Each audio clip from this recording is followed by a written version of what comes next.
In this video, I want to talk about a more classical orientation to life, the more traditional man, and that is looking upward, okay?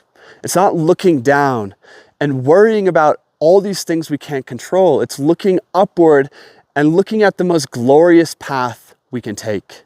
This is the glorious pill. And this idea, this perspective, has been most useful and most transformative in the periods of transition in my life.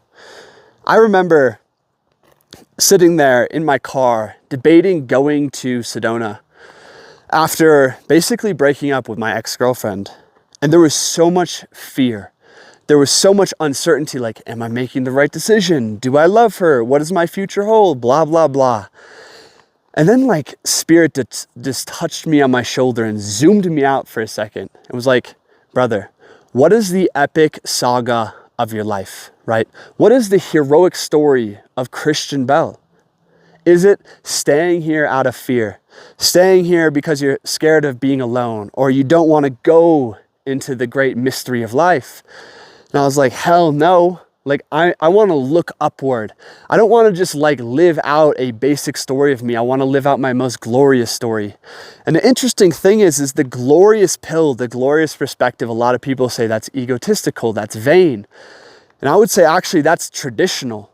That's rooted because it's what gives you the courage to live life in your own mythology, to live out the story of you. And it actually gives meaning to the hard times, to the losses, to the transitions that we're all scared to take.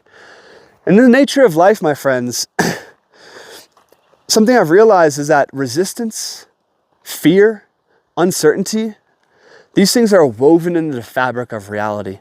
We're always going to have fear about change, about the great periods of change where we shed our skin and become something new. So a lot of people don't do that. A lot of people stay in relationships, in locations, in jobs, in personas that are no longer serving them because they lack the glorious pill that culture used to serve them in the form of story.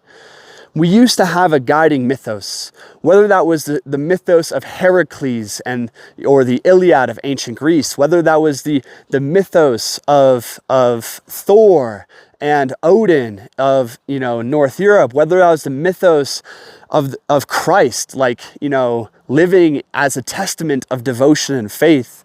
And without a guiding mythos, we're going to look down, okay? We're going to look down and, does she like me? Does she not like me? Is she going to leave? Am I going to get the money? Are things going right in my life? All of a sudden, like, how the circumstances of life matter way more if you're looking down.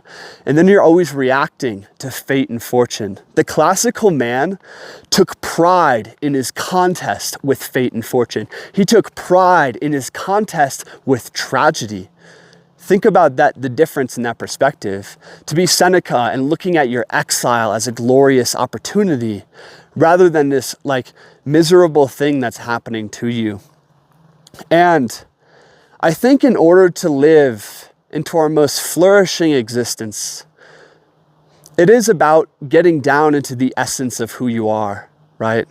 Through experimentation in life, through facing fears, through overcoming resistances, getting deeper into the essence of who you are, and then bringing it forth on your glorious path, looking upward, zooming out. And that's the thing is if we're lacking courage in our lives, if our lives feel dull and stagnant, maybe it's time to zoom out, right? And see where the true call is. If you were living out the epic saga of you, if you were that main character in your life, what's your next step here? Is it to take radical action on your creation? Is it to speak your truth? Is it to leave something that's not working? Is it to overcome an addiction?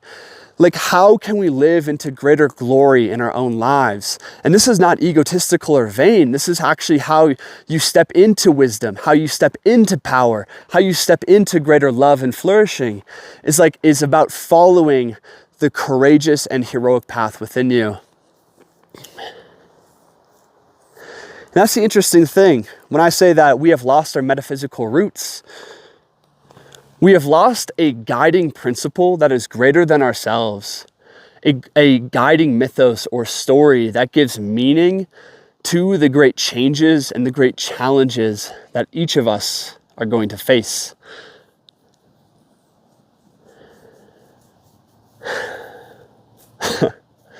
I made a video a few days ago.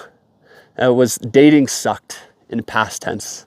It was about my struggle with going on all these dates, not finding what I want, all the turmoil of dating. And this is looking down in a sense, right? It's not about like, oh, a glorious love is coming for me. I need not worry. I need to build my tribe. I need to build my purpose. I need to flourish. It's like looking down is just a waste of energy, right? And I was at this festival with people I love, a bunch of badass leaders, and I met a woman.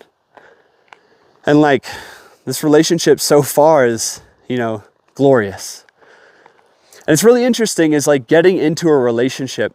It's like something that you wanted and thought about and put all this energy and time and feeling into. And then once you're in it, then you have fears of, oh, is this like a 1 week thing? Are we gonna like go our separate ways? Oh, we could go on this timeline, all these assumptions come up, all these fears, all these worries. It's so funny. So many people are living in desire of getting the thing and then fear of losing the thing. And the glorious pill is about overcoming both of those, okay? It doesn't care. It laughs across the peaks of tragedy and majesty. Both of these things are almost beneath the glorious pill, right? You take that glorious pill and it's like, oh, I'm gonna have this beautiful 10-day love affair. And whether we end up getting married or we end up going our separate ways, it doesn't really matter because this is a beautiful stroke in the canvas of my life. And to look at life that way, instead of like always attaching to future outcomes, is fully embracing this, fully affirming whether it's the joy of blissful love or the pain of heartbreaking grief or the lonely solitude or a powerful motion in creation. It's affirming all of it, affirming each stroke in the canvas and living without attachments to the future and taking pride in your contest with fate and fortune. My friends, you are stronger than you know. And that glorious pill is about looking up again, looking up to the same stars that the ancients looked upon, the ancients dreamed upon.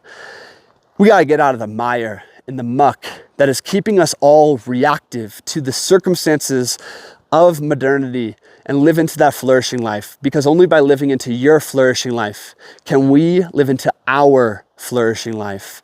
High culture comes from people who build high culture inside of themselves. That's all I gotta say in this video. My name's Christian. If you want to talk to me one-on-one, if you're a builder, an entrepreneur, a man on a mission out there, I got an online community for guys like you, rallying the troops of like-minded men. So there's a link in the description to talk to me one-on-one. Thanks for being here. Thanks for watching. Let me know your thoughts on taking the glorious pill again. Peace.